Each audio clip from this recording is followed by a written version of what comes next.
it went to 300 naira to the dollar and continued to about 520 to the dollar. Why? Because of the policies that this government put in place. And yet when people kept telling them that this fall will continue unabated unless you take certain measures, but they refused to listen.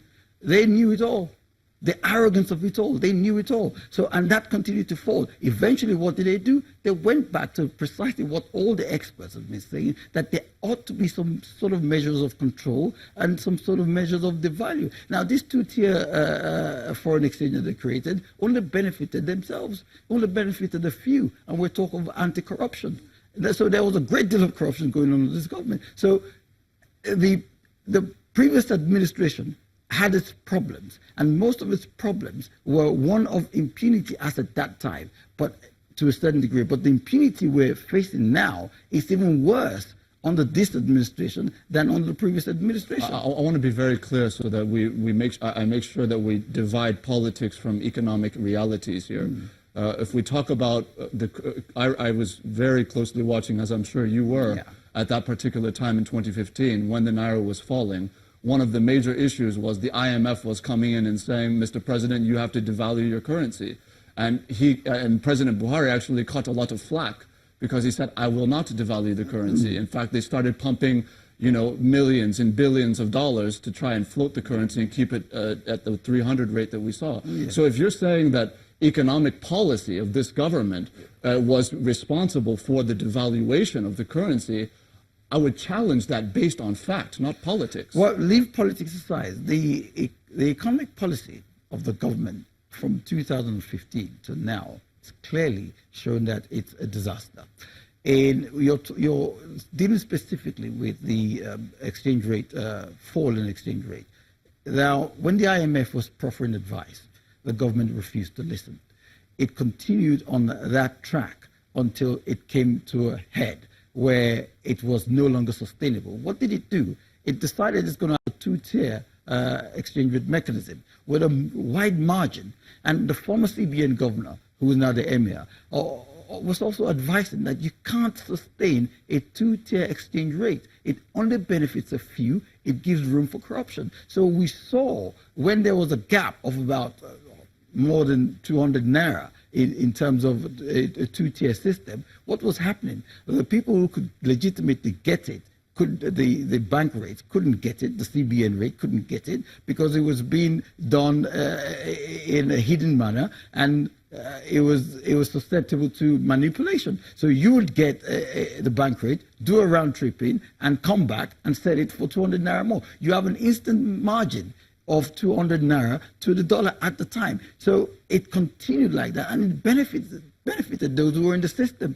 And that's part of the corruption that we're talking about. It benefited them. Billionaires were made in that short period of time, for about 1 year or so, that continued. Now, that continued. The government feigned ignorance that didn't know it was going on until some evidence was brought to bear. Now, it eventually now narrowed that gap. We allowed a free-flowing currency to a certain extent, so that what you can get now, the difference between the CBN rate and the interbank rate is only about 2 naira. So there's no reason for round tripping. There's no profit in it.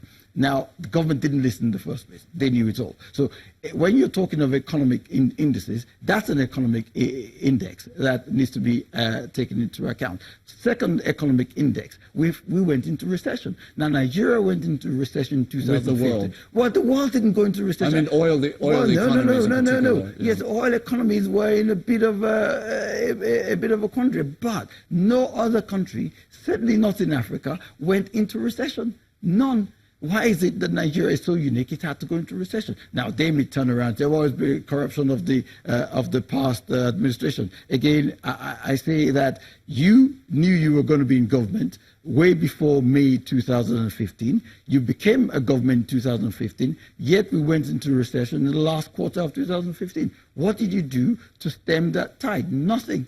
Absolutely nothing. So they had no clue, because we didn't even have ministers. We had no minister for finance for the first 6 months of the administration.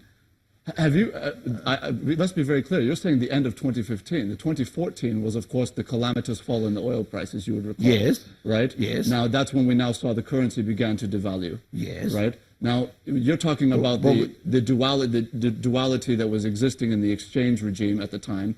Now, you would also recall that the reserves were extremely low. The ones that were met were about $23 billion. Mm-hmm. And at the time, you had a series of foreign exchange items that needed to be removed because at the time we were releasing, I believe we were releasing at 160 naira to $1 for children's school fees abroad.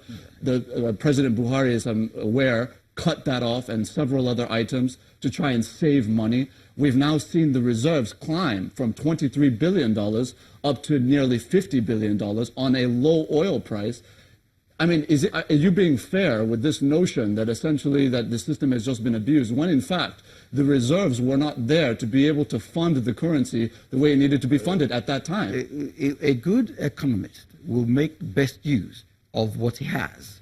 Whilst the reserve may not be as high as, and I'll query what the value of having a higher reserve is when your economy is in shambles, whilst the reserve may not be as high as it is now, then you have to say to yourself, as an economist, a manager of the economy, what do I do with what I have? Now, prudent resource management comes into play. Now, this government, when it came into being, had no idea what to do with the resources that it had. And that's precisely what I'm saying. And they wouldn't listen to anyone. They wouldn't listen to the experts in the industry. They wouldn't listen to the National Assembly, who convened various roundtables on it. They wouldn't listen to anyone. So they continued on their own frolic until the economy became a disaster. And that's precisely why, one of the reasons we're saying, and that continues till today, the arrogance of it all. That's precisely why we cannot remain in this party, in this party, to continue to perpetrate the injustice, economic injustice to the people of Nigeria. Honorable Atunwa, we're going to throw it over to Lagos, and when we come back, we are going to be able to discuss some of the very key issues surrounding the gale of defections that have hit the National Assembly. You say that it's about Nigeria's interest. Others say it's about selfish interest. We're going to dig much deeper into that here in a moment.